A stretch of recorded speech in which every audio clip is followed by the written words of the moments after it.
I have never seen a team that goes undefeated. So we were never going to go undefeated.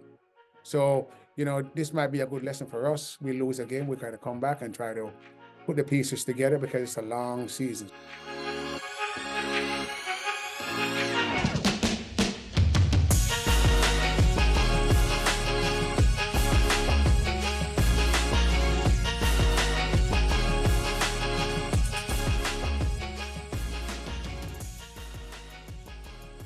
Welcome to Red Stars Report, a podcast dedicated to bringing you the latest news and commentary on all things Chicago Red Stars. I'm your host, LT. And I'm your co-host, Grant. Grant, we obviously knew that this club would not go through the whole season undefeated. Mm-hmm. They're not going to pull a Leverkusen. But we are having to record our first episode after a loss. It sucks. I hate it. Not the easiest thing to do. I think it's worse because this is a match that they most certainly could have won, especially based on that second half. But also just considering that the only goal scored on them was another own goal, this time by Maxi Rahl. Own goal has betrayed us. Mm-hmm. She has gone from giving us 5 goals, what was that, 2021, to now scoring twice against us in 2 matches. Awful. But a match with no Mal, who is okay, by the way, according to Lauren Donaldson. But it really was a tale of 2 halves, as a lot of people had mentioned. Incredibly poor possession in the first half, as we've been seeing. Just so bad. Could not keep the ball to save their lives. Luckily, the defense at least limited Angel City's chances on goal, except the own goal. But just couldn't really get anything going offensively, apart from a couple of moments in the first half, and then in the second half a lot more. But obviously this was not going to be sustainable style of play, and Angel City scores that own goal by Maxi Rahl, which came off of a ball into the box from none other than the player who I was scared of the most, Claire Emsley. She is a Chicago Red Stars killer, and she does it to us once again. And to watch her celebration on the field after the goal, that was something. Yeah. I knew. I was so pinpoint on my analysis, just saying I am afraid of Claire and what she can do to us. And obviously she didn't score a goal. She didn't provide an assist for a goal, but we've talked about before, the dangerous ball into the box can lead to anything. And this time, for the second match in a row, a dangerous ball in the box leads to an own goal. But now the Red Stars have allowed 3 goals on the season in 4 matches, and 2 of them are own goals. Now, you can look at that as like on the bad side because you've allowed 2 own goals, which is terrible. But if you can stop putting yourself in those situations, you've only allowed 1 goal this season from an opposing side through 4 matches, after giving up, as I mentioned last week, 12 in the first 4 matches of 2023. That's a good improvement. Yeah, I think it's a positive. I know the own goals look bad, but like that first game against Utah, where Alyssa Nair is doing Alyssa Nair things. And then, of course, playing against Seattle, where you cannot stop that goal. That is just, it's a perfect goal. And then with the own goals, it's like, okay, we have to defend better, communicate better, whatever. Listen, it could be a lot worse. We could be like all these teams that play Kansas City, where all they do is score. And it's just 5-4 type games. We don't need those. We don't want that kind of stuff. So at least our defense is doing something, and it's not as bad as we may think it is. So I think it's a positive thing. It's that low. So good job, Red Stars. Yeah, defensively, apart from those mistakes, the defense continues to play really well, but offensively, just not good soccer. As a couple Mm-mm. of other people had mentioned, I first heard Joe Chats from On Tap Sports say it felt like 2023 all over again. Like no chances in the attack without Mal, bad possession, poor set piece defending, poor crosses into the box defending. Just it was just um bad on those two fronts, on attacking and then um the one own goal moment. uh I don't like it. The first half was a huge issue, but the second half, some good substitutions and a change in some tactics helped clean up the passes, and the club maintained possession better. It seemed partially due to the fact that Angel City was kind of playing a lot deeper to try to just hold their lead. Um, but the subs really did help. Jamise Joseph played really well in particular, I thought. And once Shea Groom got in there, I thought she made an immediate impact in not just the opportunity creation, but in the energy as well. And they had more attacking chances too, thanks to Sam Staub and her beautiful services into the box. Allie had a header that went off the bar, and then Jenna also uh, had a shot that went wide, thanks to Sam. So second half better, but first half's still a big issue. Yeah, it was tough. I mean, being there in person, it's obviously quite a different experience than watching on TV. Honestly, I kind of wish that I was watching on TV during that just to see. I like the aerial view of watching soccer. Not, I don't really like being up close because I think it's really hard to try and figure out different things, especially if you're doing a show like this where you're trying to have this great, awesome analysis on the game and whatever. It literally was just there, and I was just trying to see across the field and all that. But I mean, from what I saw yesterday, I thought that Julia Bianchi and Rocky Rodriguez the whole time were just clashing. That was so funny. And I like seeing the reactions too on the field. That's another thing that we don't really get to see on TV. A lot of the calls that the ref was making, which I'm gonna keep my lips sealed on some of those. But there was one um where I think Jenna Bike was tripped up through a slide tackle where I think the player was still like on the ground and her legs were out. And I don't think they reviewed that one. People thought it was a red. I'm not like a soccer rules person, so I'm not quite sure about that, but I know that the listener walked all the way up from the other side of the field to talk to the ref. Do you have any opinion on that? Was that the right call? In like Do you know what real I'm talking time, about? yeah, I know exactly the moment that you're talking Okay. about. In real time, um, because I've watched the match twice now. Um, Okay. in real time, it looked like a yellow, which it was. Like they gave the yellow. Yeah. Slowed down, it looked really bad. Um, like the defender completely like upends Jenna's left leg while she's running full speed. Um, and Jenna's very good at taking contact and like Yeah. flailing to make it look like like a devastating hit.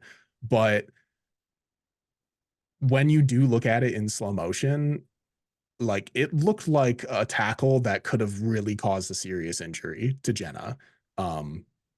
Like it did not look like her leg was going to be okay based on the way that she was hit. And the ball was already well past where the defender was. Jenna put a perfect touch on it, and it was a very late tackle. And I probably would have reviewed it, maybe. I was Like I surprised it said, didn't get reviewed. in real time, it looked fine. Slow motion, Yeah. it looks so much worse. So I don't know how you kind of approach that as a ref, but obviously Alyssa was very much on the ref's case about that, trying to get them to review it. So I guess I kind of was a little surprised that they didn't do that. Yeah, that was interesting to see play out in person. Again, I thought they would go to VAR for that, but I'm not much. I don't know much about the rules. Like that's a lie. I do know rules about soccer, just not those kind of rules. I don't want to out myself on this podcast. Well, I think in moments like that, yellows and reds can sometimes be very objective. Yeah. Sometimes they're very obvious. Other times it's kind of just, it depends on what you see and what you determine as egregious or not. And so in a situation like that, I thought it was very objective in whether or not it should have been a red. Maybe not so much objective in the fact that it probably should have just been reviewed to see if anything could have come out of it. But well, it is what it is, you know. I was gonna say, hey, it should have been a red. Just wait for that YouTube video to come out. Yeah. But there was some strange things I thought in the match, just tactically. I thought certain choices that were being made, um, like Sam was taking very poor set pieces. So bad. And then Jenna was in place of Mal, was taking the corner kicks um, on the side that Mal usually takes them on. And we had never seen Jenna, I don't think, take corner kicks. And so it's understandable that like Sam kept taking them from the other side, but you literally have a player named Giulia Bianchi who I'm pretty sure all, if not most, of her 5 assists came off of set pieces last season, and she's hasn't taken a single set piece all year in these first 4 matches. Is wild to me. Like, why are we doing that to her when she has proven to be so good at it? Like, you have a player there who, in this league, on that club, has proven that she can time and time again create scoring chances from set pieces, and she hasn't touched the ball once in a dead ball situation. Yeah, it was really weird. I was like, wait, is she going up to take the corner? I was like, what is going on? Yeah, I don't get it. I am kind of baffled. Like, coming into the season, we were talking about like who would take certain corners, who would take set pieces. We obviously thought Sam would be the obvious choice based on her prolific career of set piece taking. And then Mal would probably be the second choice, also having a pretty solid run at set piece taking, both at the domestic level and the international level. But without Mal there, I thought was just very obvious that Giulia should have just stepped right back into that role that she had been so dominant at last season. And Yeah, they just let Jenna do it. And her corners were fine, but nothing like Giulia has provided in the past. So I was just surprised. yeah, that game just had weird vibes. So of course, nothing's gonna go the way of the Red Stars. Have weird things happening the whole time. I mean, yeah, they were fine, but at least it wasn't Sam's ridiculous. Those I don't know what were. happened. It's so strange because like in the run of play, her touch was gorgeous. Like Yeah. the ball that she played to Jenna at the far post, the ball that she played to Allie from like half pitch. Um, those were incredible. And then she goes to take these set pieces and she just bombed like every single one of them. It was surprising. I was like, And is it the wind?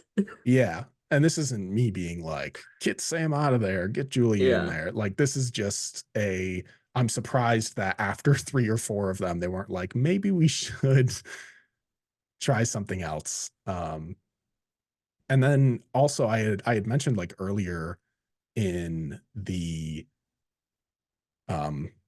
season that it was Carrie Riccaro that they had been using as that like last defender on corners to sort of just be that line of defense if corners go the wrong way. In this match, it looked like they were using Tatum, which I think is weird as well because Tatum's a really good target on set pieces and has been throughout her career. And so using her as that, I understand like she's faster than Carrie, so it naturally you'd want someone who's pretty fast back there being that last defender, but just another strange thing where you're just like, why? Like, why? What are we doing? It's just weird. But in general, the team just did not come ready to play and win in that first half. And Lauren Donaldson stated as much in the post-match presser. And I call your number, you have to go out there and perform. That's all I'm asking players to do. You know, when one is missing, go out there and perform. And we didn't do that. We looked like we were afraid to play. You know, we were playing that bad in the first half that we couldn't trap a wet bag of sand, you know. So I mean, we couldn't do anything right. So sometimes it's difficult when a team is not playing good and there's just too many players having bad game. If you have one or two players, you know, you can survive. But when you have so many players not playing, you know, not playing right, then everything seems out of whack. And I think the first half, I mean, maybe the first 30 minutes, we were way out. We just couldn't get ourselves together.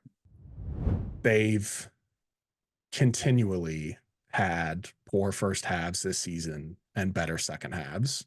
So clearly something needs to be cleaned up, and the players with the mentality to go out there and win, regardless of who they're playing against, need to be on that pitch in the first half. And right now, not a lot, but there's a few of their substitutes that just seem to have a lot more willingness to provide an immediate impact to matches than some of their starters do. And it was strange because I'm just not used to that.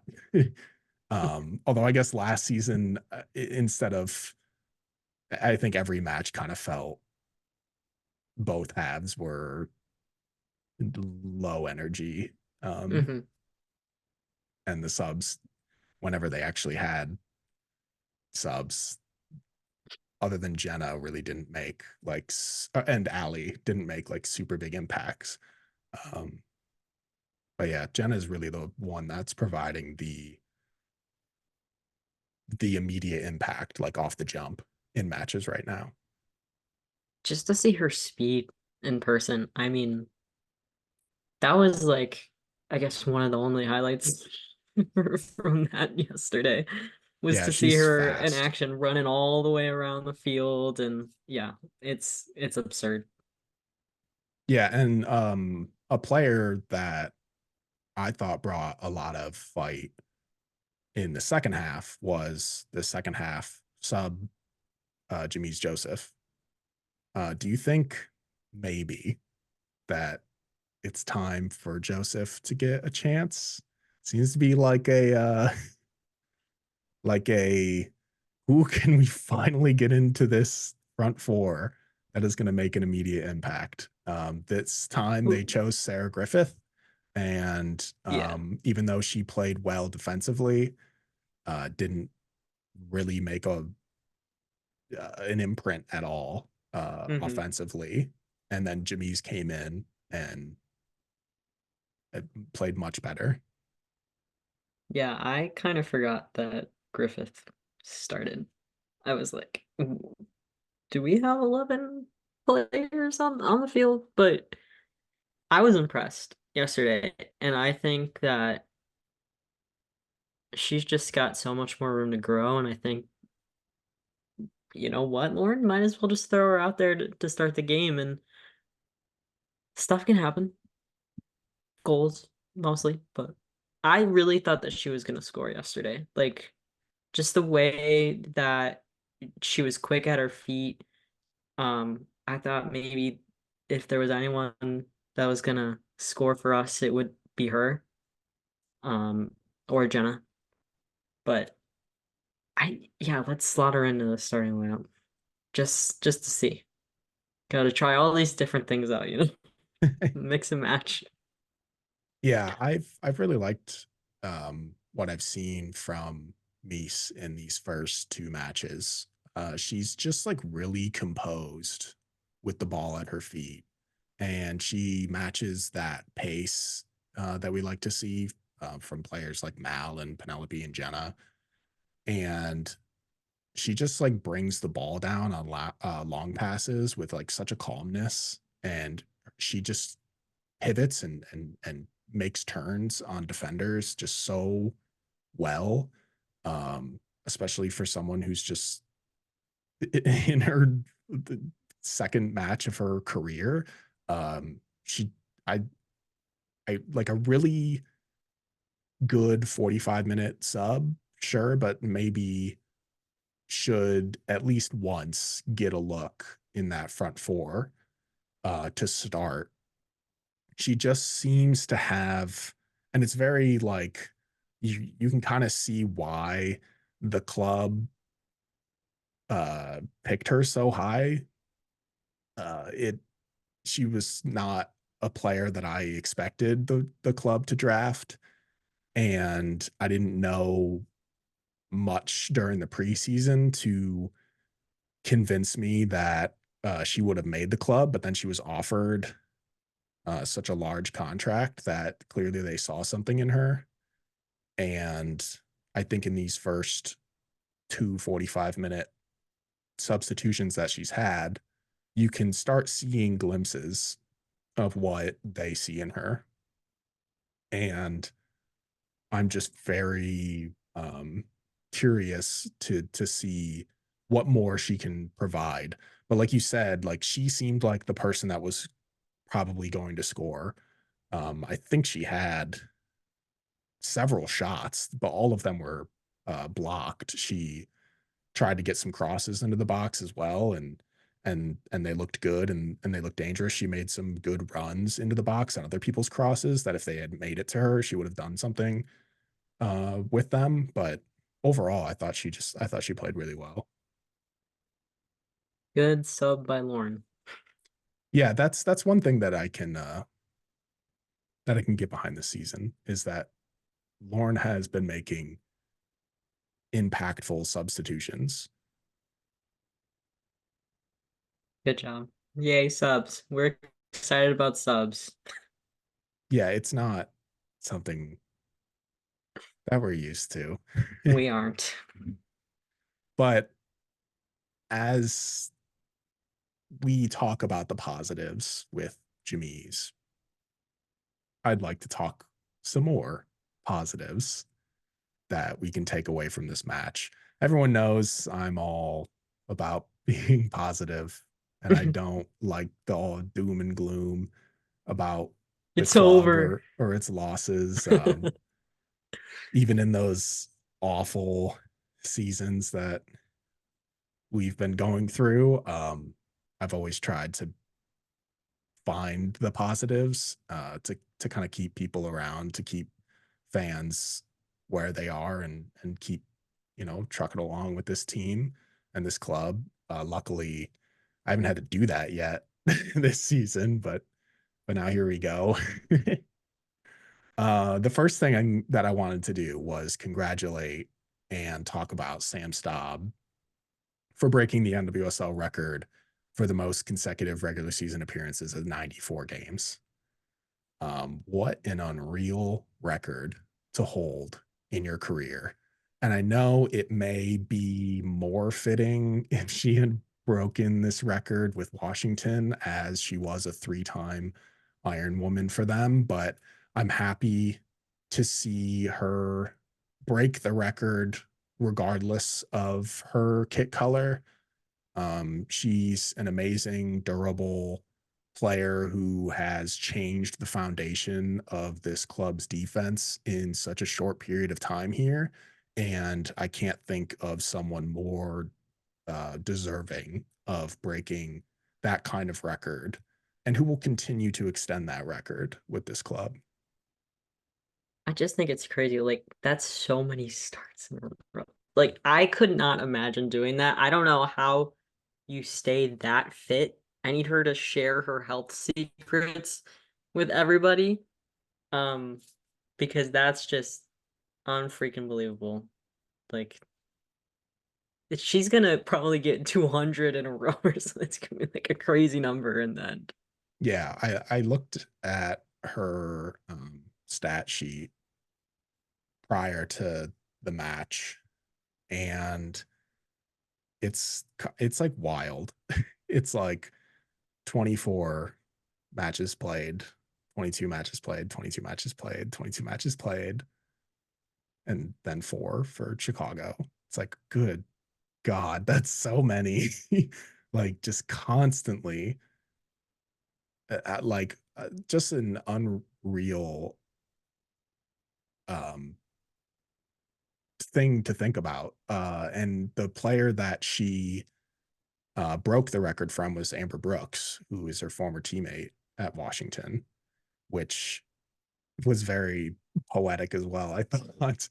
Um, but yeah, like, I still cannot believe that Sam Staub is on the Chicago Red Stars. And We might be saying that all year. I Because know, I was thinking it last night too. especially when you got to see her in person for Yeah. the first time. Like, I was sitting like 2 rows away from her first long throw in that home opener, and I was like, oh, this is even crazier in person. And then she Yeah, to did see like it was 4 crazy. more this past match, and I think I'm just gonna have to like make a compilation video of just like every single long throw that she makes, just to see how crazy they continue to be. I wish SeatGeek had just a little bit more run up that she could get. It's like she has to take these angles to get a lot of leverage on her throws, and at other stadiums she'll have obviously a better opportunity, those ones who have been much larger sidelines than SeatGeek does. But regardless, it's very fun to watch. And even beside just her throw-ins and her durability, everything else that she does for this club and has in her entire career is just makes her so deserving of something like this, an accomplishment like this. Are you gonna give her confetti on the screen to celebrate? No. Confetti. No confetti? No confetti. Come on, LT. I'll buy one of those tubes of confetti, and the next time I see Sam, I'll congratulations. That'll go Hey, over will you sign this? well. But just staying in that back line, another positive that we can take away from this match is the return to the starting lineup of Tatum Milazzo. Wow. I didn't And throw I my got to bias witness it. away. Yeah, you did get to witness it. I'm so jealous. I'm glad that I was at least watching when this finally happened. She played a full 90 as well. and had just a mind-boggling goal line save that So crazy. would have been an own goal on herself had she not saved it. It was absolutely insane. And the amount of angles that they got of it on TV was just glorious. I could not believe my eyes. I just hated it was on the other side of the field. I couldn't see it, and I was like, "What's going on?" And then they showed the replay, and it was like, "Oh, I good was job." very nervous that it had crossed the line. And so I didn't like I was like, and then like very quickly was just like, wait, here Hold comes up. 10 minutes of VAR. And then they showed one replay and it was clearly a, a save. And I just Yeah. speechless, like such Save a of the cool week. moment. Hopefully save of the week. I've been hearing that AD French had a pretty fantastic save in the Kansas City match. I haven't seen it yet, I haven't but seen it. what's better than a Tatum Milazzo goal line save? Yeah. Nothing. Just Keep your bias with you.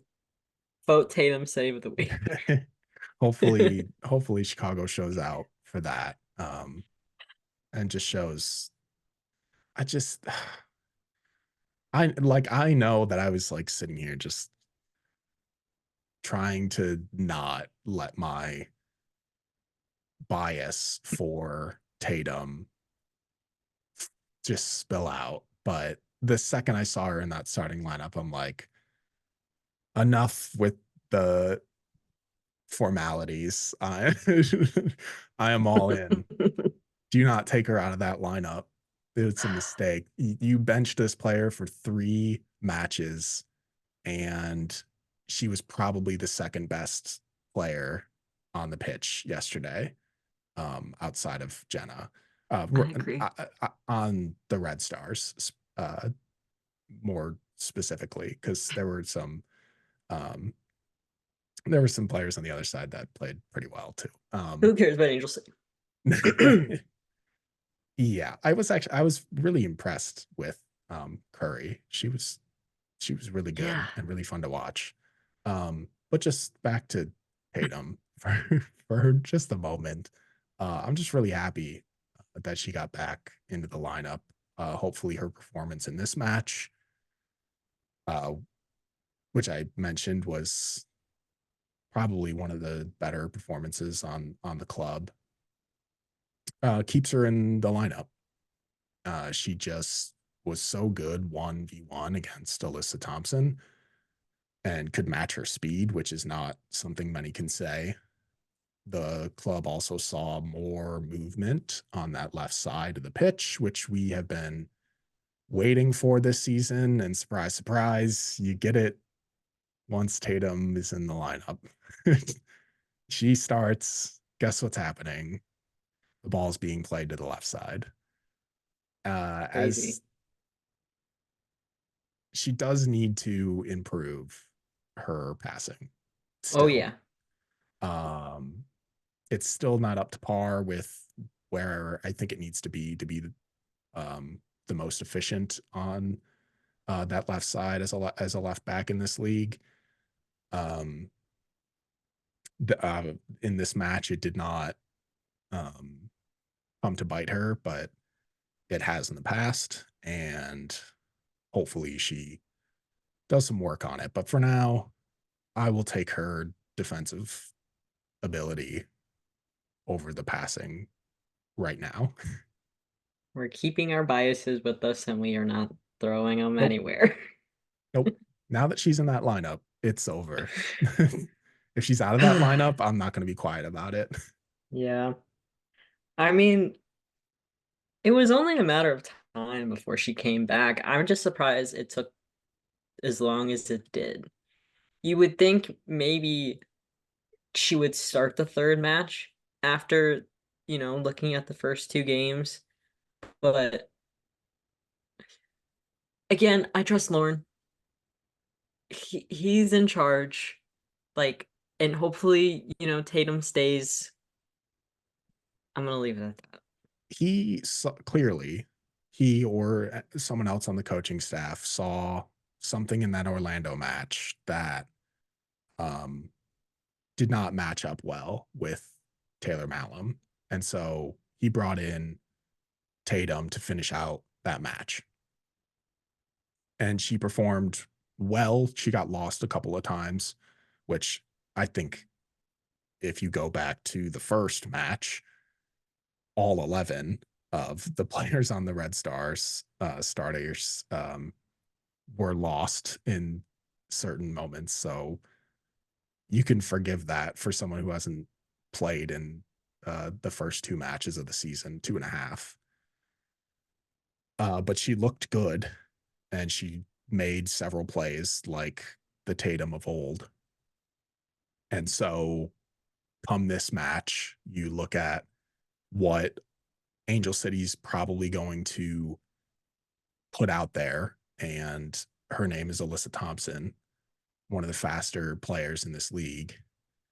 And clearly Tatum was the solution for that matchup. And so they threw Tatum out there and it worked because Alyssa didn't do much or provide much. So it worked because Lauren and the rest of the coaching staff made the right choice. They know what's up. Yeah. Well, hopefully it stays this way. We'll find out. Because next is Seattle. Well, we'll find out. They have quite the line, the front line, but shut them down once, we'll do it again. Oh, kind of shut it down. But yet another positive that we can take away from this match, another positive story, is Jenna Bike, I thought. Continuing her rise as a staple on that front line for Chicago. Like, you cannot take this woman off the field. And Lauren Donaldson said as much in the post match, praising her. Jenna has relished her position, and she's give us a lot of energy. She's nonstop. She's like the Energizer Bunny for us right now, and you got to give her credit. Yeah, I mean, she's gonna get opportunity, but I tell you what, it's hard taking her off the field because what you bring to the team right now, that energy and just getting involved in everything. You love to see it because she's a great human being, and she's having some success. So let's see how long we can continue with that, and hopefully she continue the entire season. She has done everything for this club except score the ball, which, to be fair, they really need her to score right now. They need anybody to score. But she is just taking a beating out there, throwing her body on the line to win balls, make runs, draw fouls. And she drew 5 fouls in this match against Angel City, 2 of which drew yellow cards from the ref. It is just impossible, I think, to imagine a lineup without her in it right now. She is having the best stretch of games in her career and proving that she belongs here. She's in the best form ever. I mean, it was so obvious yesterday as I was sitting there watching her play. I mean, like, I was like, who's zooming by? It's freaking Jenna Bike. She's phenomenal. And all these teams, I bet y'all are wondering why the hell didn't we pick up Jenna Bike when we could? Shame on you for not recognizing a generational talent like Jenna Bike. I know. Could you imagine if Utah or Bay took her in the expansion draft and she was performing like this for them? The Red Stars would be kicking themselves. Yeah. Absolutely would be kicking themselves. Now they know for when Boston comes into the league, you best Protect be Jenna. protecting her. Well, they have to sign her to a better contract than what she has right I'm now just saying. first. I'm just saying, LT. That's going to be the next train we jump on, the extend Jenna bike train. Front I gotta- office, do your thing. But I'm on my extend Julia Bianchi train right now, so That too. I can't. I don't think I can be on 2 trains at once, but I'll try. I'll be on the Jenna train. You can be on the Julia train. Okay, that's a good. Yeah, we'll split 50-50 of Red Stars report into the Jenna extend Jenna train and the extend Julia train. Social media campaign coming soon. We'll get on the graphics right away. We'll make them like Killer Canva graphics. yeah, we'll make them like they're running for like a student body president or whatever. We could look like that. Oh my god, that would be so perfect. But just speaking of voting, Jenna was also voted as the Red Stars Report Discord Communities Player of the Match with 75% of the vote. So everyone agreed with us. Jenna. I also voted for Jenna. So everyone agreed with us that that she's awesome. And if you want to take part in our polls throughout the week, be sure to join our free Discord server with the link in the description or by scanning the QR code if you're watching on YouTube. But moving on to some more positives, probably the like best positive to come out of this match that I would take away from it is the return of Shea Groom after Amazing. sustaining an ACL injury early last season and then signing with Chicago in free agency this season. Shea saw her first minutes since the injury and her first as a Red Star on Saturday. She looked great for a player seeing the pitch for the first time in a year and really made an instant impact off the bench. I'm glad she's a Red Star. I mean, when she was with Houston, I was like, oh my god, I could not imagine having to play against Shea Groom. She's just one of those players. And I love the little blurb that was posted yesterday. I know that you did the reel about what she said, right? Yeah. She likes annoying people on the pitch. That's perfect. That's honestly kind of what I want, you know? Being back out there, chatting and chirping a little, people, just irritating people. That's the essence of Shea Groom, I think. And I feel most at home when, I'm annoying the other team. So I think just, getting stuck in a little bit, getting on the ball, getting balls in the box and, just playing a physical game. That's perfect. So to see her debut was awesome. I hope she gets more minutes, of course. And I just, again, can't believe that we have all these people that came here during free agency and that Shea Groom was one of them. And killer front office moves yet again. I think this one will pay off. So I can't wait for the first goal. That's going to be freaking amazing. But Yeah. return of Air Groom. Yeah. Hopefully it comes off of her head as most of her goals in her career have. But yeah, she just plays with a lot of energy, movement that we haven't really seen from our midfielders yet this season. Just an absolute pest. Always chirping, always getting under the opponent's skin. Just one of those players you, like you said, hate to play against, but love to have on your team. We've been waiting for her to be ready to make her return, and I can't wait to see more of her. She's just like, you just need one of those players on a team. You need one that is like her, and the more minutes that she can see, the better. But as you had mentioned Like what an off season this club has had. It went from, like I mentioned earlier, just people being very doom and gloom about what was happening, and obviously it's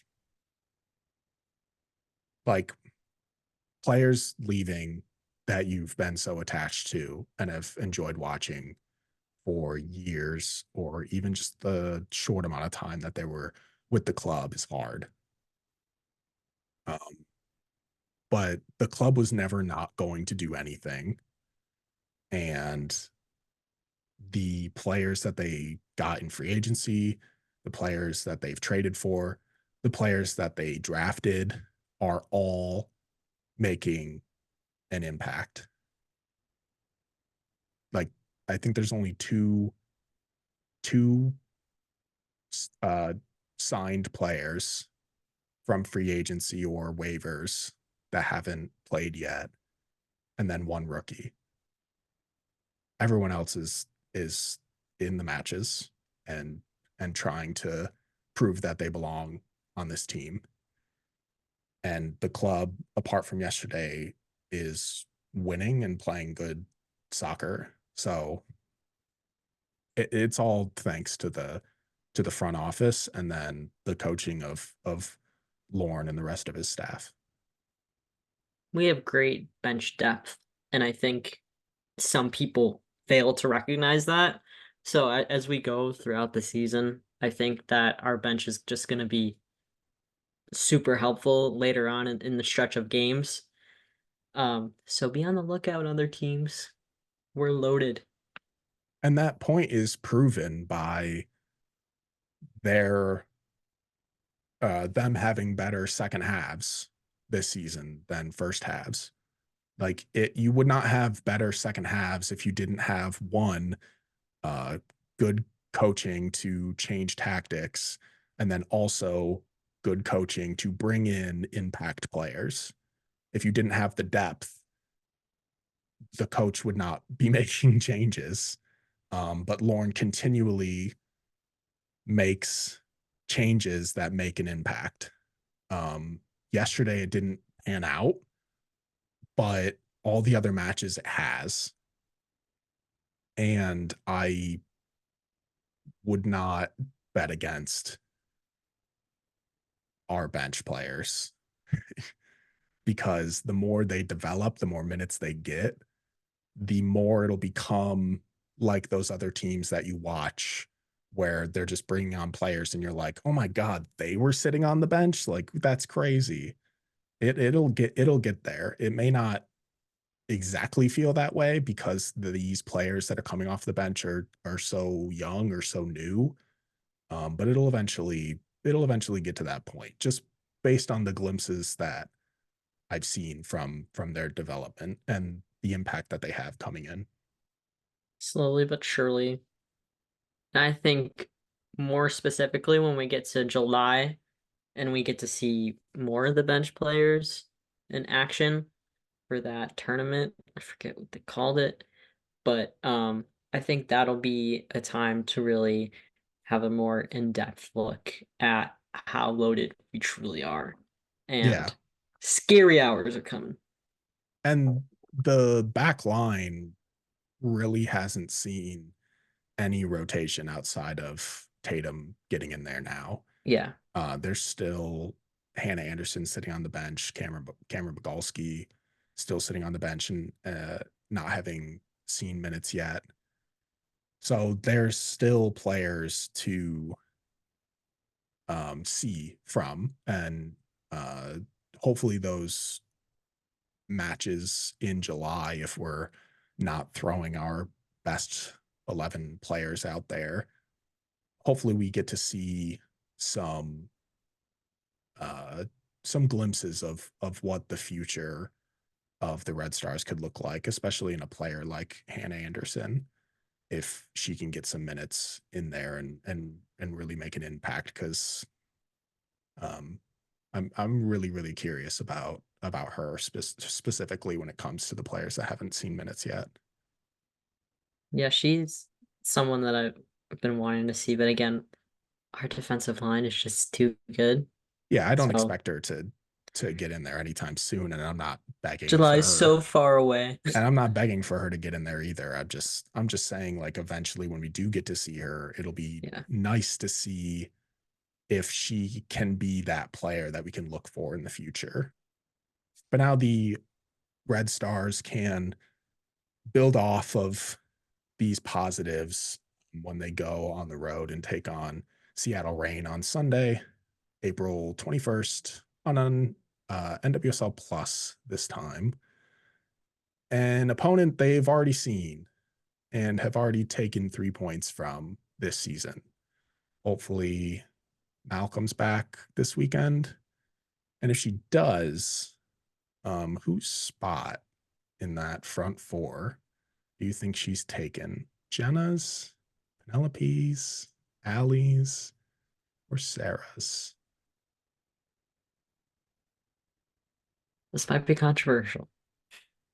But here's what I'm thinking. Swap Mal for Penelope, and then have Joseph start instead of Griffith. I was kind of thinking the same thing. Just to Great give minds. just to give it a chance. Yeah. That's kind of what I've been about this whole season when it comes to that front line. Like, nothing really seems to be clicking Mm-hmm. Until the subs get in, and these subs are the ones who have been making these impacts. So I don't know if you bring in Jamise maybe just for the first 45, like maybe I don't know if she's ready for a full 90, and even then it's a chance to, you know, just make a substitution at half like they have been in that position. But I think it's interesting right now because Lauren has said that it's hard to take Jenna off the field. So I'd imagine that she's safe. I would imagine that they would replace Sarah with Mal. But like, then what do you do if you keep Penelope? Like, do you play Mal as that attacking midfielder that she's kind of been like playing, and keep Penelope on that left side? Or do you move Penelope more centrally so that Mal can play her natural winger spot? I just have no idea what they're going to do because neither Sarah nor Penelope had great matches last week. And I think Penelope has the skills and has the talent to be a great player in this league. She has shown glimpses of that last season, and showed a little bit of that in the first match that she got. This was just her first match back from her concussion, but she in this match was very very angry a lot. Yeah. She could not keep it very composed, and I can understand her frustration because the club was not playing very well. Mm-hmm. But I think she needs to start taking some pointers from a player like Mal, who can be that very vocal player on the field, but does not, you know, does not let it get away from her. And I think Penelope at times has been pushing it a little. And it's very apparent that it's been affecting her. Her frustrations have been affecting her play, and it's hard Yeah. to watch. There was one that happened right by where I was sitting, and I was like, I couldn't believe what I was watching. But I get it. It's hard to control Yeah, your absolutely. frustration. So And she's young, It's Yeah. not, it's something that she can improve on, but I just think like you can be that way. That's fine. You just can't let it affect the way that you're playing. And I think she does, which is not a good thing. But I'd want her to stay in the starting 11. I'd want her to keep performing on that front line. Obviously, like last season, she was so good in training and preseason that Yuki Nagasato gave up her spot on that front line and said, put Penelope there instead of me. She's like, she deserves that chance. And she showed in several matches that she was good enough to be a starter in this league. So she has the potential. It's there. She just needs to find that rhythm, and she just needs to cool down a little. Cool down. Yeah. I mean, there's no nicer way to put it, I guess, except No, that. I'm not trying to pick on Penelope. Oh, It's yeah. just I can see what it's doing to her in matches, and I don't want it to end up hampering her potential. But as for their opponent next week, or this week, I should say, I think they need to approach this match the same way that they approached the second half of their first meeting. Shut down Bethany Balser and add Ji So-yun to that list as well. Jordan Haitama, who can be an issue at times, was out this past weekend against Bay with a back injury. So we'll see if she's still out when Chicago comes to town.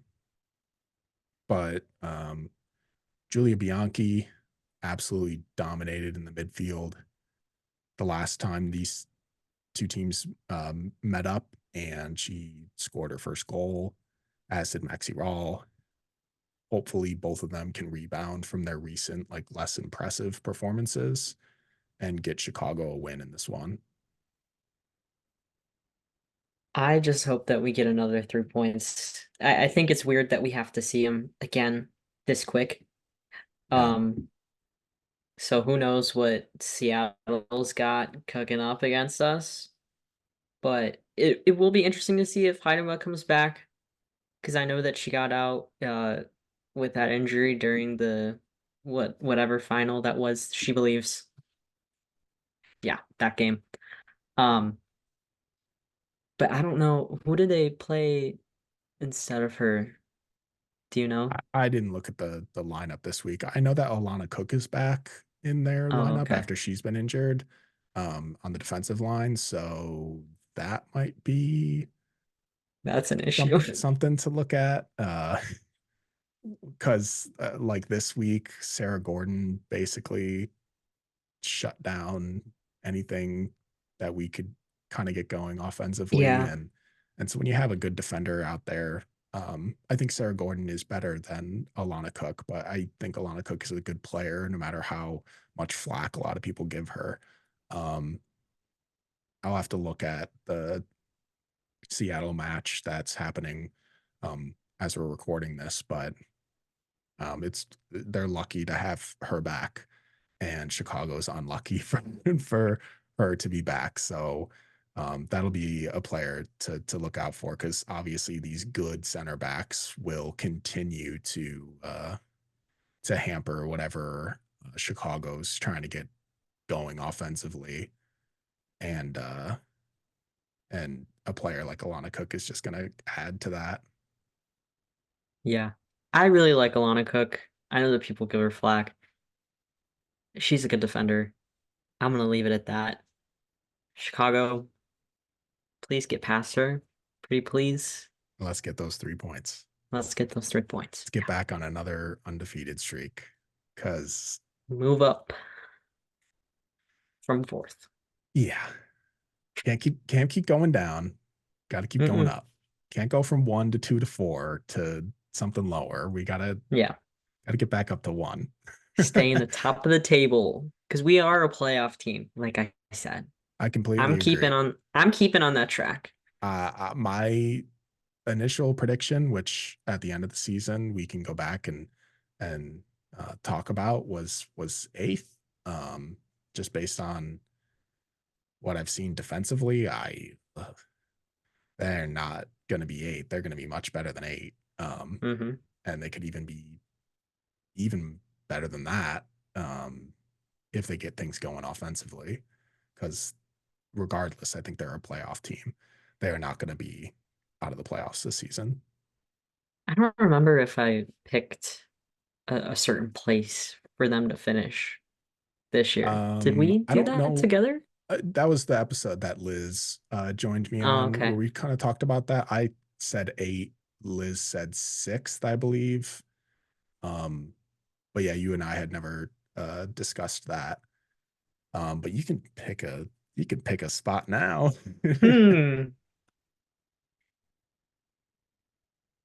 I'm gonna say 5th. Okay. Yeah. Yeah. Lock in. This year, the playoffs expanded to 8 teams instead of 6 because of the expansion clubs. So they have a better opportunity to make the playoffs. But the NWSL every year is so close in points that any team can be a playoff team. Like I had mentioned earlier in the season, Chicago, even though they were the last team in the table last season, they had more points than any last place finisher has ever had in the NWSL. So on any other year, they would have been a playoff team. So they were not atrocious last year, unless you look at their goal differential. But they had enough points to not look like a horrific team. They got draws in there, they got wins in there. It was just their losses were just very bad losses. But that's not the way that the season is going. So I expect them definitely to be a playoff team. All those people out there thinking we're crazy, you just wait. I would hope that there's no one that thinks that we're crazy. Well, just saying from the beginning of the season to now, maybe people are taking the Red Stars more seriously, at least more seriously than Portland, because I do have to throw that jab in there. I know we're only so many games in, but my goodness, talk about a downfall. Yeah. Like I could not imagine, like just imagine if we're flip-flop right now, how awful looking our front office would be if we started out like that based on the offseason we had. Portland has great players. Nothing's clicking. We had a bunch of new players come in. Team chemistry is going, and we're in 4th right now. Another good job to the front office.